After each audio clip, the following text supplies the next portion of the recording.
उत्पत्ति, विकास या मानव विकास। तो देखिए इस चैप्टर में पढ़ना है कि जीवन की उत्पत्ति कैसे हुई है, कब हुआ, कहाँ हुआ और ये विकास क्या होता है तथा मानव का विकास किस प्रकार से हुआ है। तो इन सबको पढ़ना है, जिसमें से पहला टॉपिक है विकास। तो देखिए विकास क्या होता है। तो विकास एक ऐसी प्रक्रिया है जो लंबे समय तक धीरे धीरे चलती है और उससे जो जानकारियां प्राप्त होती है वो बहुत अधिक समयों के बाद होती है। तो ये विकास जो होता है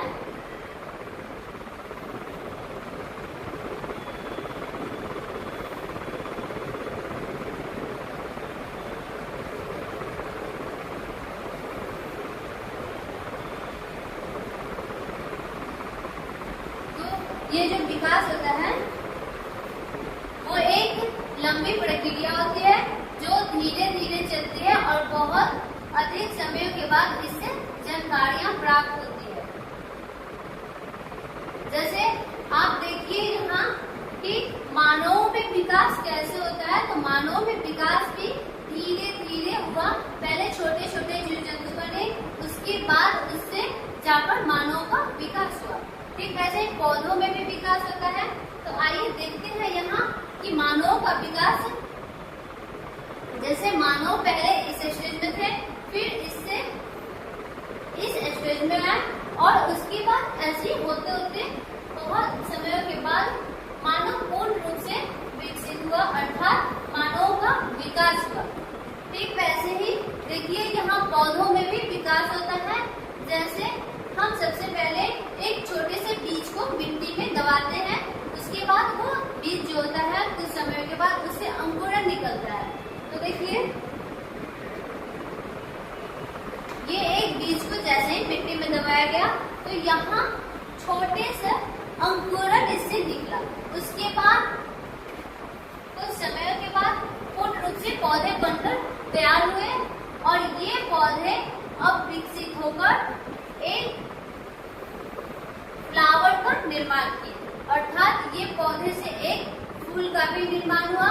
तब हम कह सकते हैं कि यहाँ पौधों में विकास समय के अनुसार हो रहा है। तो इस प्रकार से विकास की प्रक्रिया होती है। नेक्स्ट है ब्रह्मांड।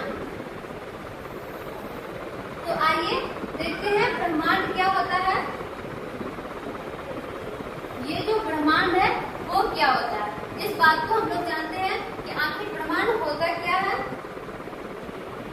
तो देखिए सबसे पहले था क्या कि एक बहुत बड़ा गोला, ठोस गोला होता था और उसमें ताप बहुत अधिक मात्रा में हुआ करता था और ये ताप अधिक होने के कारण उस गोले का एक बार विस्फोट हुआ। तो देखिए सबसे पहले एक बहुत बड़ा गोला था, उस गोले में ताप जो था बहुत अधिक मात्रा में था, बहुत अत्यधिक ताप होता था। ताप अधिक होने के कारण इस गोले का विस्फोट हुआ। विस्फोट होने के बाद बहुत सारे छोटे छोटे पिंडों का निर्माण हुआ। तो यहाँ देखिए जैसे ही ये गोला विस्फोट हुआ तो बहुत सारे छोटे छोटे पिंड का निर्माण हुआ। उस पिंड को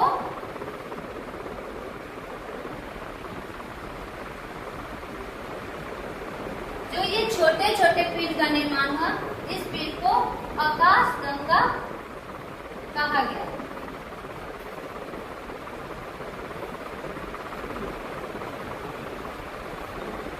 अर्थात देखिए जो ये छोटे छोटे गोले का निर्माण हुआ वो एक आकाश गंगा था।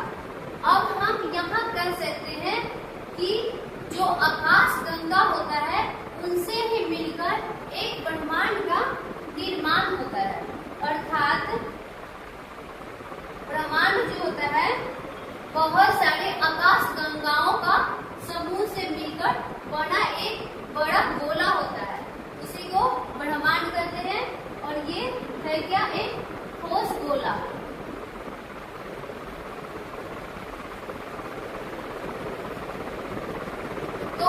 प्रकार से हमने ब्रह्मांड को देखे कि ब्रह्मांड क्या होता है, आकाश गंगाओं के समूह को ही ब्रह्मांड कहा जाता है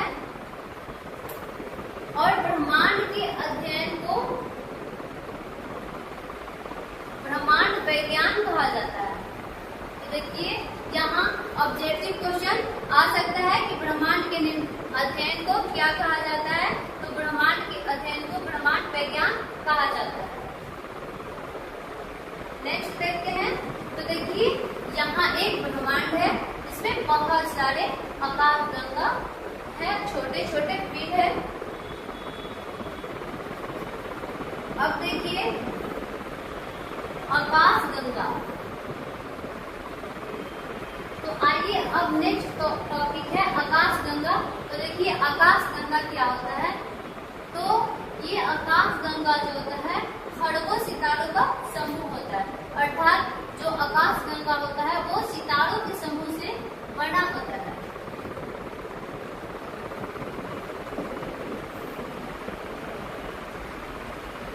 तो देखिए यहाँ जो आकाश गंगा होता है वो खरगों सितारों का समूह होता है और ये समूह जो होता है एक विशाल तारकीय तंत्र का निर्माण करता है, उसे ही आकाश गंगा कहा जाता है। और एक अनुमान के अनुसार बताया गया है कि ब्रह्मांड में लगभग 1.6 अरब आकाश गंगाएं हैं। तो देखिए अभी तक एक अनुमान के अनुसार ब्रह्मांड में कितने आकाश गंगाएं हैं, तो 1.6 अरब आकाश गंगाएं उपस्थित हैं।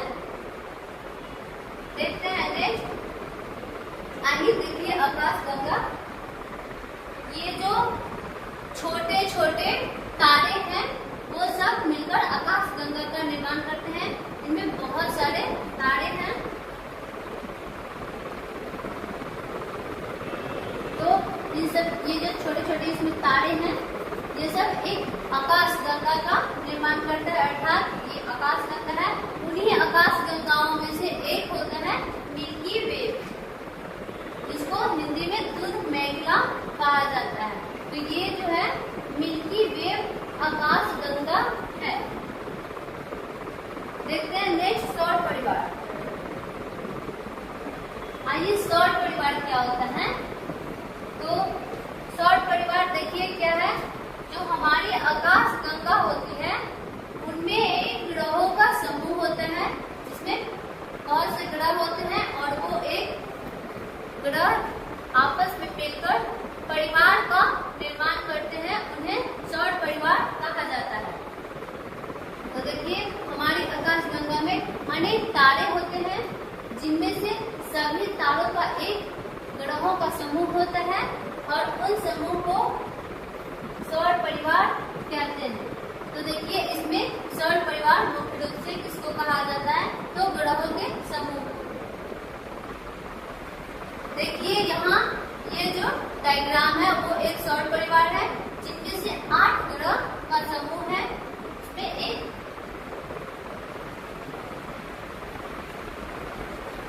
देखिए बुध, शुक्र, मंगल, यूरेनस, नेपच्यून, बृहस्पति, पृथ्वी, शनि इतने ग्रह मिलकर एक परिवार का निर्माण करता है जिसे सौर परिवार कहा जाता है। आइए देखते हैं नेक्स्ट पृथ्वी क्या होता है। तो पृथ्वी जो होती है दूध मेघला आकाश गंगा अर्थात मिल्की वे में उपस्थित होता है और ये एक सूर्य का ग्रह होता है। तो ये देखिए दूध मेघला आकाश गंगा में स्थित होता है और ये सूर्य का ग्रह होता है। देखते हैं नेक्स्ट। अब अगला टॉपिक है जीवन की उत्पत्ति से संबंधित प्राचीन परिकल्पनाएं। तो देखिए अब जीवन की उत्पत्ति कैसी होती है इस बात को जानते हैं और उनमें से अलग अलग वैज्ञानिकों ने अपने अलग अलग प्रयोग किए हैं और उन प्रयोगों का निष्कर्ष भी अनेक रूप से दिए हैं। तो नेक्स्ट टॉपिक है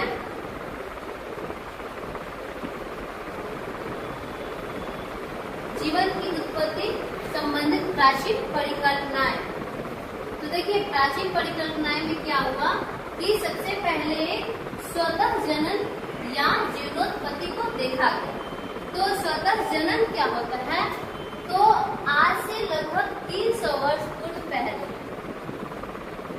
300 वर्ष पूर्व पहले तक के जो वैज्ञानिक थे उनमें से थेल्स, प्लेटो तथा अरस्तु थे। थेल्स, प्लेटो तथा अरस्तु ने अपना मत दिया और उनका मत क्या था कि उनका कहना था उन लोग का कि जो जीवों का जन्म होता है वो निर्जीव पदार्थों के द्वारा स्वतः हो जाता है, अर्थात जो जीव होते हैं वो निर्जीव पदार्थों से अपने आप उत्पन्न हो जाते हैं। तो उनका मत ये था जीवों का जन्म निर्जीव पदार्थों से अपने आप हो जाता है। जैसे तालाब की कीचड़ से मछलियां, कीड़े मकोड़े, सांप, कछुआ बन जाते हैं। तो उन वैज्ञानिकों का मत था कि यहाँ जो जीव का जन्म होता है वो स्वयं हो जाता है। जैसे कि तालाब के कीचड़ होते हैं उनसे मछलियां, कीड़े मकोड़े, सांप, कछुआ इत्यादि बन जाते हैं। इसी प्रकार वॉन हेलमंड एक और वैज्ञानिक थे जिनका नाम वॉन हेलमंड था।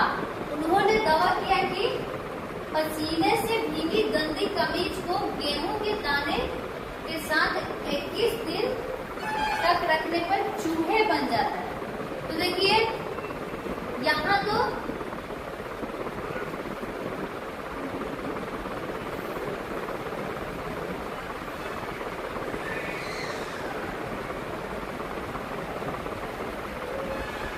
तो थेल्स और प्लूटो तथा अरस्तु का मत था कि यहाँ जो जीवन की उत्पत्ति होती है वो स्वतः हो जाती है।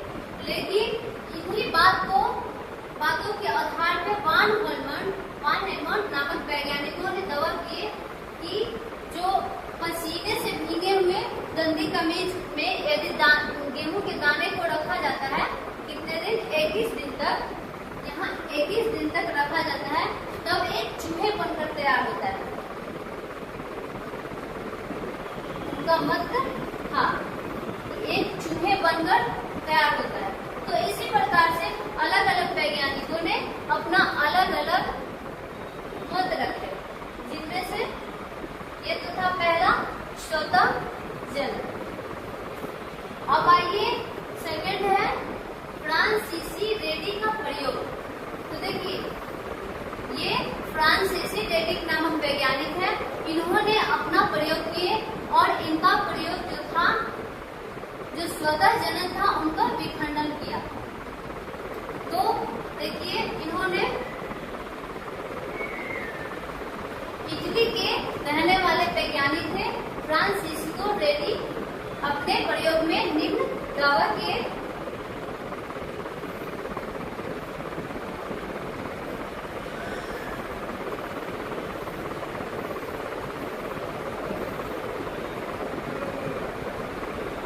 तो देखिए उन्होंने अपना प्रयोग में किए क्या,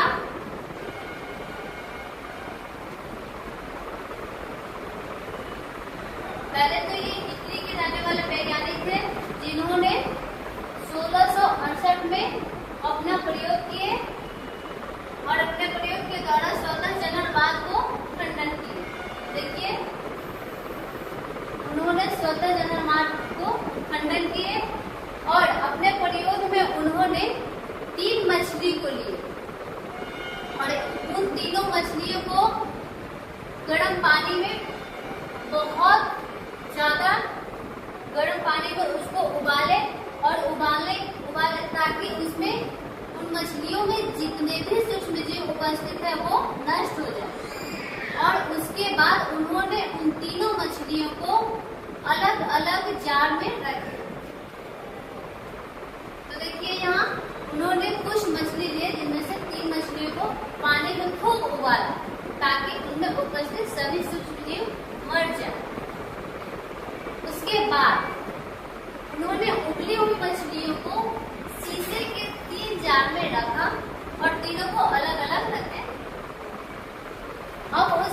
उन्होंने एक जार को खुला छोड़ दिया। एक जार को तो उन्होंने खुले छोड़ दिए, दूसरे जार के मुंह जो था मलमल के कपड़े से ढक दिए, अर्थात जो दूसरे जार था उसके मुंह को बंद कर दिया मलमल के कपड़े के द्वारा। और तीसरे जार का जो मुंह था उसको परचामेंट पेपर के द्वारा ढक दिया। यहाँ जो परचामेंट पेपर था उसके द्वारा चूहे से बांध दिए। उसके बाद उन्होंने देखे क्या अपने प्रयोग में, कुछ दिन बाद देखा कि जो पहले जार में मछलियां रखी हुई थी, जो खुले मुंह वाले जार था, उनमें मक्खियां अंदर पहुंच गई और अन्य मधुमक्खियां तथा कीट लड़वा बन गया। कीटों की लड़वा बन गई। जो मधुमक्खियां थी वो जार के अंदर गया और वहां अनेक मधुमक्खियां कीट जो थी लार्वे को जन्म दिया। और दूसरे जार में जो मक्खियां थी वो कपड़े के ऊपर, अर्थात जो मुंह में बंधा हुआ मलमल के कपड़े था उसके ऊपर अंडे दिया। इसके ऊपर तो ये जो मलमल के टुकड़े था उसके ऊपर अंडा दिया। तीसरे जार में क्या हुआ तो देखिए, तीसरे जार में मक्खियां का नामो निशान भी नहीं था, अर्थात ना तो मक्खियां थी और ना ही वहां कोई अंडे या लार्वा था। तो इस प्रकार से उन्होंने, तो देखिए यहाँ फ्रांसीसी रेडी थे, उनका प्रयोग क्या था, उन्होंने अपने प्रयोग में 3 मछली को लिए और उन तीनों को खूब उबाले ताकि उनमें उपस्थित जितने भी सूक्ष्म जीव हैं नष्ट हो जाए।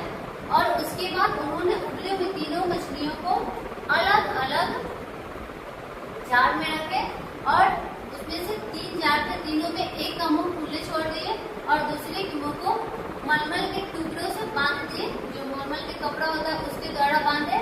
और उसके बाद तीसरे जो जार था उसको परचामेंट पेपर के द्वारा चूहे से बांध दिए। फिर कुछ समय के बाद उन्होंने देखा कि जो खुली मुंह वाली जार थी उनमें मधुमक्खियां पहुंची और उसके बाद वहां अंडे तथा लार्वा दिया। फिर दूसरी जार में हुआ क्या कि जो कपड़े, मलमल के कपड़े से जो जार का मुंह ढका हुआ था उस कपड़े के ऊपर मधुमक्खियां अंडे दिया। तथा तीसरे जार में ना तो मधुमक्खियां थी और ना ही उसका कोई नामो निशान था और ना वहां अंडे उत्पन्न हुए। इस प्रयोग से रेड्डी ने यह सिद्ध कर दिया कि मांस पर मक्खियों द्वारा दिए गए अंडों से ही लार्वा और उनके नई मक्खियां बनी। तो इस प्रकार से इन प्रयोग के द्वारा रेड्डी ने अपने प्रयोग से यह सिद्ध किए कि जो मांस पर मधुमक्खियां होती है उसी के द्वारा अंडे, दिए गए जो अंडे होते हैं उससे लार्वा और नई मक्खियां बनती है, न कि अपने आप बनती है। तो इन प्रयोगों के द्वारा उन्होंने स्वतः जनन को खंडन किया। देखिए यहाँ प्रयोग है कि 3 को मछली है, इसमें से तीनों को 3 जार रखे। पहली ये फर्स्ट जार है जिसके मुंह को खुले छोड़ दिए और यहाँ देखिए जो मधुमक्खियां होती है वो जार के अंदर पहुंच गया और इन मछलियों पे ये लार्वा तथा अंडे को जन्म दिया। इस प्रकार से यहाँ ये दूसरे जार है और दूसरे जार को मलमल के कपड़े से बांध दिए थे, उसके मुंह को ढक दिए, जिसमें हुआ क्या, यहाँ ये जो है दूसरे जार है और इन दूसरे जार में जो मलमल के कपड़े से ढके हुए था उस कपड़ों के ऊपर मधुमक्खियां यहाँ अंडे तथा लार्वा का जन्म दिया, लेकिन नीचे नहीं आया क्योंकि ये कपड़े से ढका हुआ था। और यहाँ ये तीसरे जार में क्या हुआ, ना तो कोई मधुमक्खियां थी और ना ही यहाँ कोई अंडे तथा लार्वा बने। का प्रयोग था और उन्होंने अपने प्रयोग से सिद्ध कर दिए कि जो यहाँ जीव की उत्पत्ति होती है वो स्वतः जनन नहीं होता है, अपने आप नहीं होता है, बल्कि पहले वातावरण में उपस्थित जो भी जीव होते हैं उन्हीं से होता है। तो ठीक है, तो बच्चों आज की